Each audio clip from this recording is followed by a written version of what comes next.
সরকারি চাকরিতে নীতিগতভাবে কোটা সংস্কারের পক্ষে সরকার। শিক্ষাবিদরাও অনেকে বলছেন কোটা প্রয়োজন আছে, তবে সংস্কার দরকার। কিভাবে হতে পারে এই সংস্কার? সাদিয়া আফরোজের রিপোর্ট।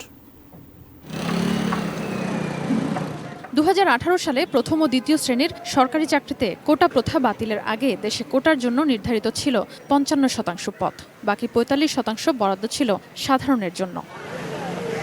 এই 55%-এর মধ্যে মুক্তিযোদ্ধা কোটা ছিল 30%, যার আওতায় পড়েন তাদের ছেলে মেয়ে ও নাতি নাতনি। নারী কোটা 10%, জেলা 10% এবং ক্ষুদ্র নৃগোষ্ঠীর জন্য 5%। এই 55% কোটায় পূরণযোগ্য প্রার্থী পাওয়া না গেলে সেক্ষেত্রে 1% পদে প্রতিবন্ধী নিয়োগের বিধান ছিল।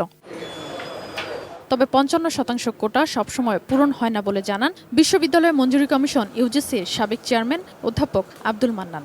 আনুমানিক 70% কোটা থেকে না, মেধার ভিত্তিতে কোটা সবকিছু মিলিয়ে কোনো অবস্থাতে এটা 25-30% তো নাই, হয় না। সারা দেশে কোটা সংস্কারে শিক্ষার্থীদের আন্দোলন, অবরোধ ও মৃত্যুর ঘটনার মধ্যে বৃহস্পতিবার আইনমন্ত্রী জানান সরকারও কোটা সংস্কারের পক্ষে। আমরা কোটা সংস্কারের পক্ষে। কিভাবে এই সংস্কার হতে পারে? শিক্ষাবিদরা জানান মুক্তিযোদ্ধা কোটা তাদের নাতি নাতনিদের জন্য থাকতেই পারে, তবে তা সীমিত পরিসরে। এখন যদি বন্ধ করে দেওয়া হয় যে এখন আর নাতি নাতনির প্রয়োজন নাই, সেটাও হতে পারে। কিন্তু মুক্তিযোদ্ধাদের ভেতরেও কিন্তু একটা ক্যাটাগরি আছে যারা আর্থিকভাবে সামাজিকভাবে অনেক দুর্বল অবস্থায় আছে, বিপর্যস্ত অবস্থায় আছে। তাদেরকে চিহ্নিত করে তাদেরকে যদি একটা কোটা দেওয়া হয়, আমার ধারণা যে সাধারণ জনগণ এটাকে সাদরে গ্রহণ করবে। যারা আমাদের ফ্রিডম ফাইটার আছেন, তাদেরকে সম্মানিত করা এবং সম্মানের দৃষ্টিতে দেখা এবং সেই জিনিসটাতে থাকে সেটা ইস্যুর করা। কিন্তু আমার কাছে যেটা মনে হয়েছে যে একেবারে আপনি একটা বড় একটা কোটার একটা অংশ দিয়ে দিলেন এবং বললেন যে চাকরি বাকরির ক্ষেত্রে, এবং বললেন তাদের জন্য একটা রিজার্ভ থাকবে, না পূরণ হওয়া পর্যন্ত অন্য মেধাবীরা পাচ্ছে না। এটা আমার কাছে কেন জানি মনে হচ্ছে যে অন্য শিক্ষার্থীদেরকে ক্ষুব্ধ করছে।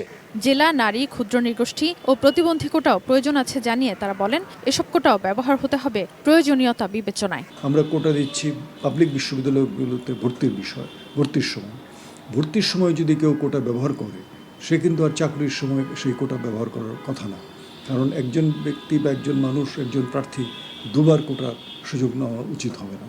তো এইসব ক্ষেত্রেও সুনির্দিষ্ট নিয়ম থাকা দরকার আছে। সংবিধানে যারা পিছিয়ে পড়া জনগোষ্ঠী, তাদের জন্য আমরা স্পোর্টিং আমরা দিয়ে থাকি, এবং একটা রাষ্ট্র কিন্তু দেয়ার চিন্তাও করে, এবং এটা অনুচিত না, আমি মনে করি থাকা উচিত। কিন্তু সেটা সহনীয় পর্যায়ে, যৌক্তিক পর্যায়ে, যুগের সাথে তাল মিলিয়ে। Sadia Afroz, ATN news, Dhaka.